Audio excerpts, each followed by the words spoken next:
Hello, so welcome to my second video that I feel like create spontaneously.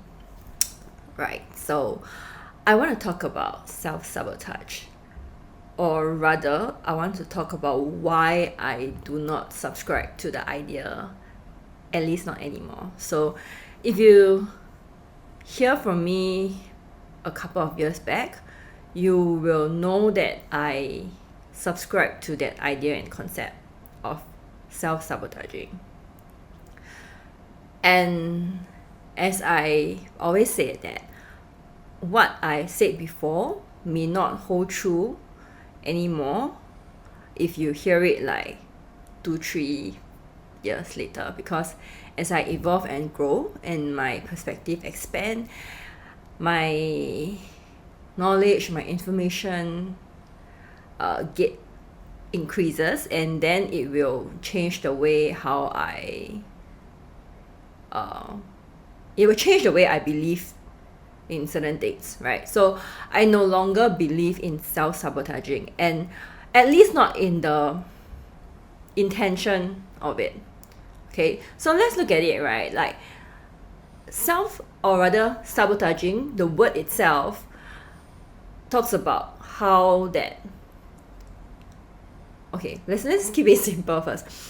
Sabotaging basically meant that to destroy, to obstruct, to make something not possible. Okay, so if you want to sabotage someone, you want to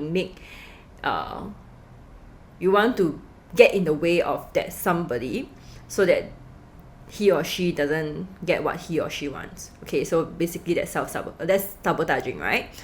And if we use that in the form of self-sabotaging, what we are saying is that we are creating conflict within ourselves, and we are basically saying that we are in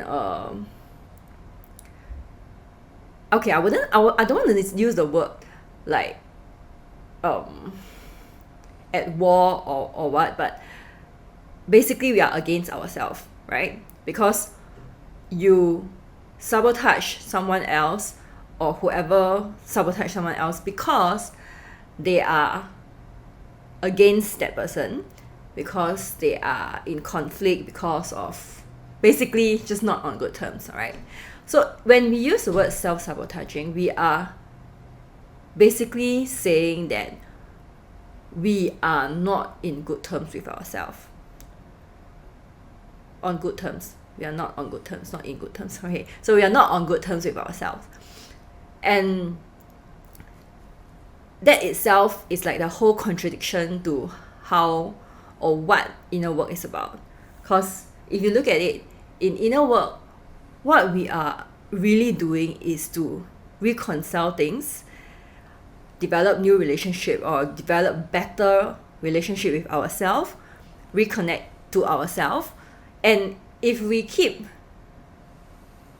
believing that we are self-sabotaging, we are believing that we are in conflict.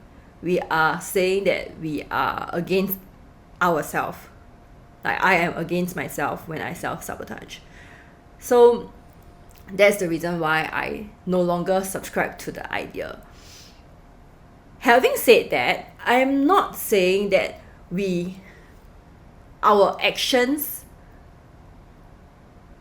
or rather, I'm not saying that we do not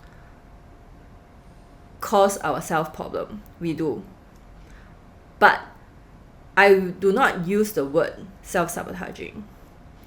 Because if we look at it, right, the reason why we quote unquote like self-sabotage ourselves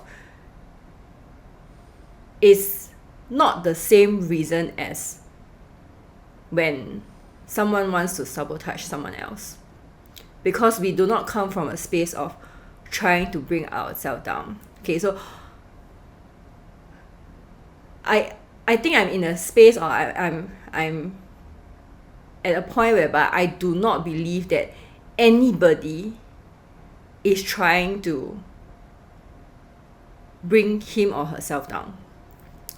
So the reason why we actually have self-sabotaging actions Okay, not intention and not thoughts. The action seems to be self-sabotaging. We take that action and it resulted in sabotaging ourselves. But the intention is not self-sabotaging. And I invite you to explore that the intention of why we possibly take that action that seems like self-sabotaging is because we perceive that is the we perceive that is the best way for ourselves. And when I say best way, it means that like it could be the safer way. So for example, if I am looking at getting into a relationship and I really want to like be in a relationship, but every single time I get close to someone, I will so-called quote-unquote self-sabotage myself, and I'll push the person away. I will create trouble. I will tell lies. I will make myself very unlovable on purpose, and then I will make the person not want to be around me. And if we look at it, the action itself seems to be self-sabotaging, and the results of it could be sabotaging because the person might eventually or the person might leave me, right? But we have to dive deeper into why I possibly do that. So it could be that because I felt or I feel that if I get close to someone and then I get vulnerable, I connect with someone, and then if the person leaves and I will get hurt or I will feel I don't want to go through the pain, I don't want to suffer. So then to protect myself from going through that, then I will push that person away. I will so-called quote-unquote self-sabotage so that I will not get hurt. Alright, so if that's the case, then it is not true that I am self-sabotaging.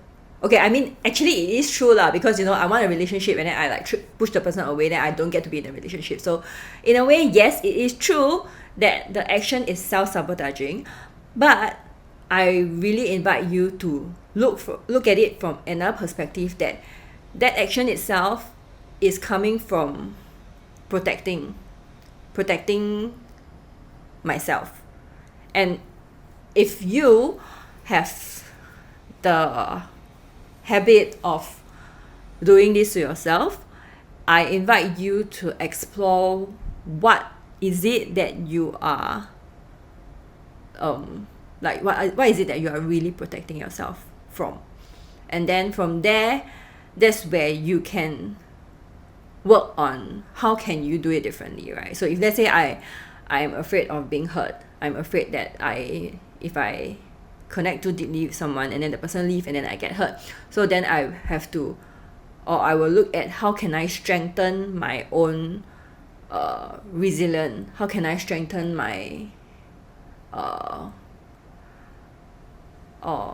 I just lost my train of thoughts. Okay, basically how can I strengthen or how can I help myself get back on my feet easier or better if I get hurt, right? So instead of trying to just avoid it totally, I get to work on how I can help myself if that happens. So yeah, so that's my take on quote-unquote self-sabotaging at this point in time.